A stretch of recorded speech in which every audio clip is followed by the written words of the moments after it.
Ce qui s'est passé aux États-Unis, à Saint-Paul, dans le Minnesota, est plutôt grave. Donc, il y a des manifestants qui ont interrompu un culte à City Church visant un pasteur qu'ils accusent d'être lié à la fameuse ICE. Et à la suite de ça, il y a le département de la justice qui commence une enquête. Il y aura des poursuites possibles. Donc, c'est encore très chaud. Mais j'aimerais parler de cela, car les États-Unis découlent un petit peu de ce qui se passe en Occident en tant que chrétiens. Et la première chose, c'est que oui, un chrétien peut et doit parfois, selon la providence de Dieu, prendre soin d'un sans-papier ou quelqu'un qui aurait un visa tourisme.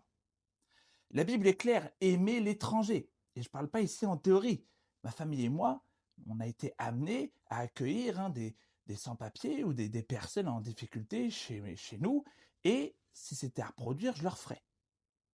Maintenant, deuxième chose, la charité ne nous transforme pas en anarchistes, c'est-à-dire que la compassion n'annule pas la justice. Romains 13 et 1 Pierre 2 rappellent qu'il existe une autorité civile.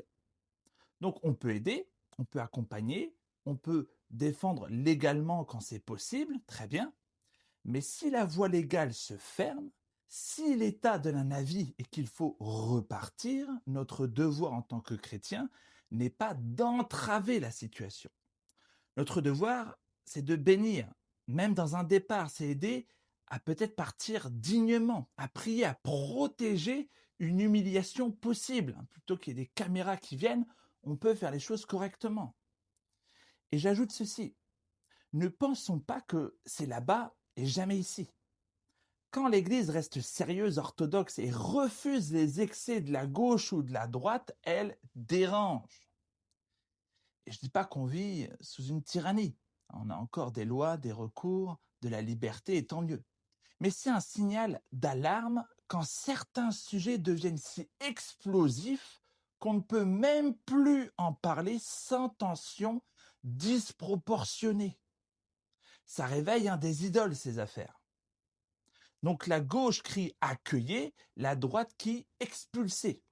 Et le chrétien dit j'accueille quand je peux, j'honore l'ordre, je bénis sans mentir.